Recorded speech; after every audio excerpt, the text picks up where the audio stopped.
Hi all, this is Allmighty and welcome to this video. Today I bring you a game suggested to me by a subscriber, and it's a game between Kevin Spraggett and Boris Spassky, a game played in 1985 in Montpellier, France. It is actually the game of the candidates tournament. So once again, everybody knows what a candidate tournament is. The winner of this tournament would actually face. It was kind of different then than it was now. So usually now, when you're winner of the candidates, you immediately become a challenger of the world champion. But then you would then go into semi-final and the final of the candidates match, because essentially at that point, Kasparov and Karpov were still playing for the world championship title. And okay. But essentially, it was one of the top tournaments at that point, and Spraggett and Spassky were a part of it. Spassky, I guess all of you know, he was a world champion. He is a former world champion at that point in 1985. He played that match with Fischer, which was broadcasted all over the world, and probably on the thing that Spassky stayed most famous for, losing the match to Fischer in 1972. But on the other hand, Kevin Spraggett, I guess probably to the most of you, isn't that known of a person. Maybe some of you follow his blog, and that is the main reason why I only found this image of him in his older days. Because okay, I will just leave you to Google it yourself. Essentially, a lot of spam pictures appear when you Google Kevin Spraggett chess player. But nevertheless, this is the guy, one of the top Canadian chess players ever, and I actually have information that he is actually the only Canadian chess player who in the end participated in the candidates tournament, and this was his first one in 1985, and he also participated in the candidates of 1988. Definitely talking about a strong player here. So let's see what happened in the game. We have c4. He starts with the English opening, and Spassky continues with b6. So an interesting choice here, because usually when white plays c4 at the first move, he tends to play g3 at some point. So going with bishop to g2, knight to f3 ideas, and then going castle kingside. But b6 maybe prevents a lot of variations here. So Spassky, I guess, wants to knock off Spraggett from his preparation. And the game continues, knight to c3 and c5, and after this we have knight to f3 and bishop to b7. So developing this bishop on b7, as I said, maybe if g3 would be played now, bishop to bf3 would be one of Spassky's ideas. Or maybe he wants to just play this to annoy Spraggett, I would say. But we would never know, because the game followed d4, c captures on d4, and knight captures on d4. Knight to f6, and now f3. So Spraggett moves from the g3 idea and he goes for f3, a4 idea. So he wants to pick up the space in the center as soon as possible. He cannot push e4 right away because he loses the pawn, but f3 seems like a pretty decent approach here. And now, like in the Sicilian, Spassky has a lot of options. He can play e6, d6, g6, a6, all of the pawns. h6 I wouldn't play it, but essentially all of the pawns he can play by one move. And he plays e6, I guess preparing at some point d5. e4, and now knight to c6. So now the pressure starts in the center, particularly on the d4 square. Bishop to e3 defending, and bishop to c5 putting more pressure. We have queen to d2, castle kingside, and castle queenside. So now white has a lot of confidence here, of course, because d5 now seems like a pretty decent approach, because you want to open up the c file, king is on the c file. It isn't like you're in the Sicilian and you're going queenside castle and you have your c pawn on the c2 square. Now you have it already on c4, which gives, I guess, black a bit more chances to actually attack you. So here Spassky continues with queen to e7, and slowly he will try and push in the center in order to open up the position and attack the white's king. We have bishop to e2, and now rook from f to d8, so preparing d5 at some point. Rook from h to e1.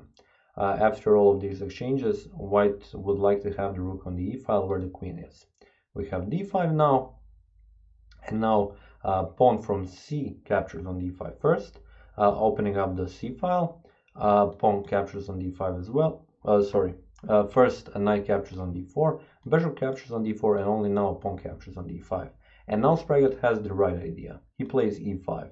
Doesn't want to open up, On the other hand, he wants to pick up the space in the center, stabilize on e5, because after knight to d7 he plays f4, and he leaves Spassky with an isolated d5 pawn.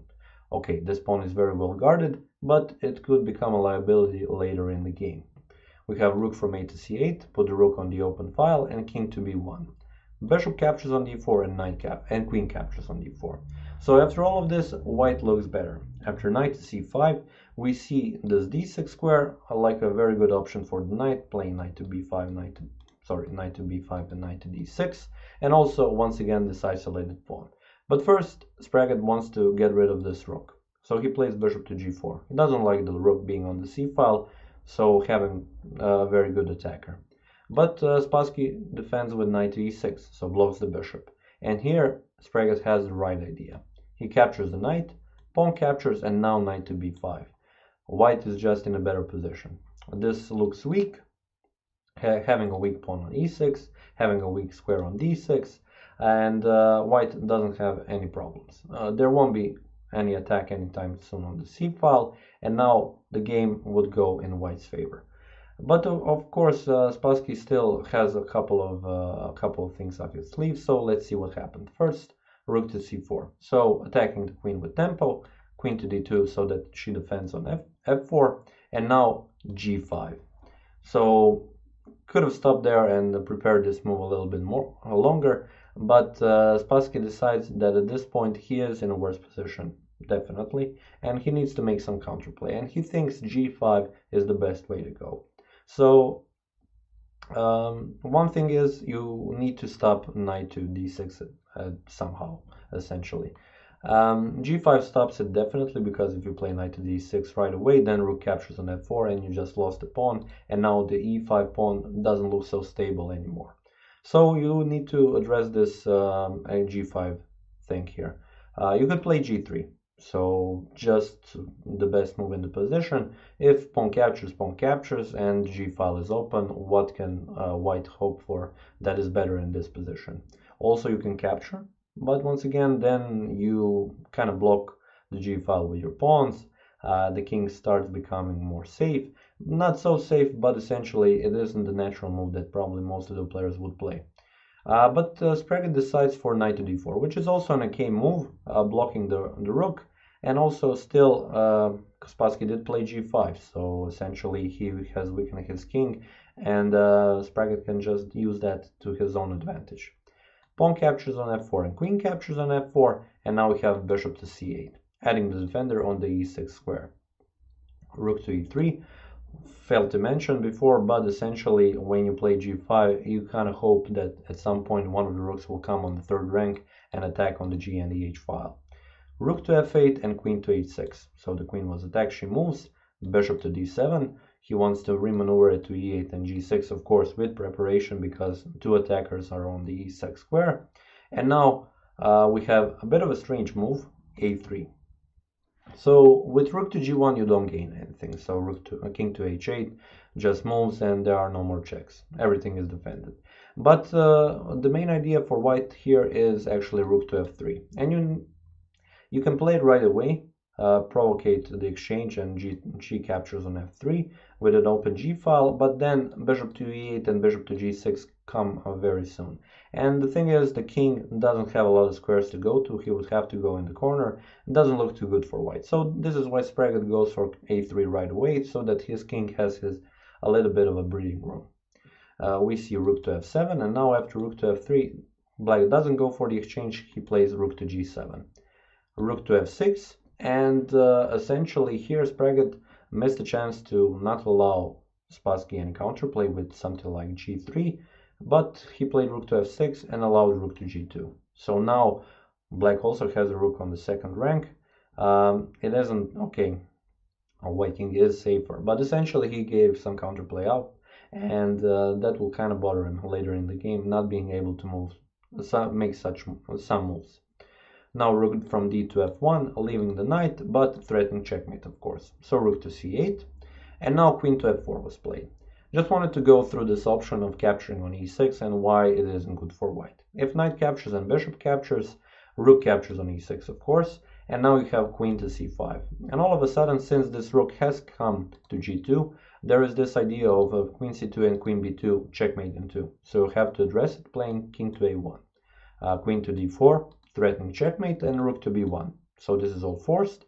Rook to g1, want to exchange one pair of rooks, and now you have to do something. There aren't any checks. There are checks, of course, but not a reasonable check. So you have to play something like rook to c6 or queen to h3. If you play rook to c6, rooks can be exchanged, and now there is a chance of perpetual check. So if you go to c1, queen to f1, queen to c2, queen here. So a lot of things queen cannot cover because rook captures on c6. And if you go for some reason on a2, rook captures on a6, queen captures, and after you exchange queens, this is essentially a draw. So this is probably what Spraggett saw, and he didn't went for this knight captures on e6, because in the end this pawn won't mean much, because yeah, essentially it will be a draw. So he played queen to f4, a move that doesn't do much. He goes out of this chance to actually put the pressure, more pressure on e6 and continue with the attack. He just plays this move, I would say, just to make a move, but he is still in a better position. And Spassky makes a mistake here. He plays queen to c5, going for the attacking chances, but leaving one important thing. So Spraggett plays king to a1, and now all of a sudden, okay, when I said queen to f4 is moved without a purpose, that isn't actually, of course, true, because you can play rook to f7. That was the main threat, but that threat is easily challenged by playing rook to g7. But okay, now after moving queen to c5 with king to a1, black doesn't have any threats anymore, and essentially rook to f7 is still a big threat. So he missed a chance to play rook to g7, and now playing rook to g7 isn't enough, because rook just plays on f7 and all the threats stay the same. You can capture the rook and play queen to f7 in the next move, and essentially white will easily win this position. So this is why actually Spassky went for rook captures on b2. So he needs to do something, otherwise he just loses terribly. Queen to g3 check now, king goes to h8, and now rook to f7. There aren't any reasonable checks. The pawn is defended on a3 by the queen, and queen to d4 isn't fast enough, and queen to g7 is a big threat. So this is why essentially white went for this, because there aren't any threats, and white is much better here. If you play something like rook to g8, there is also yeah, this move. So you play check here, queen to h4, king g6, and this is checkmate. So just in a couple of moves.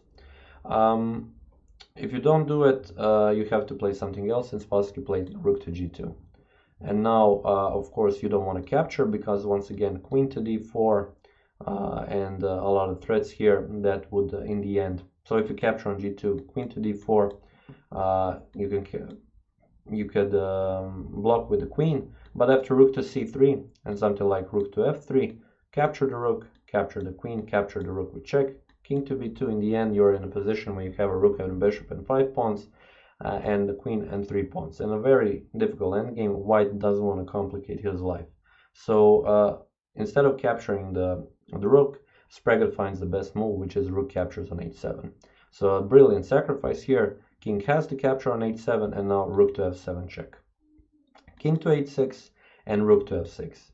So going for the safest option, put the rook on the square where he is defended. King goes back on h7, and now just a simple queen h3 check, king to g7, and queen captures on g2.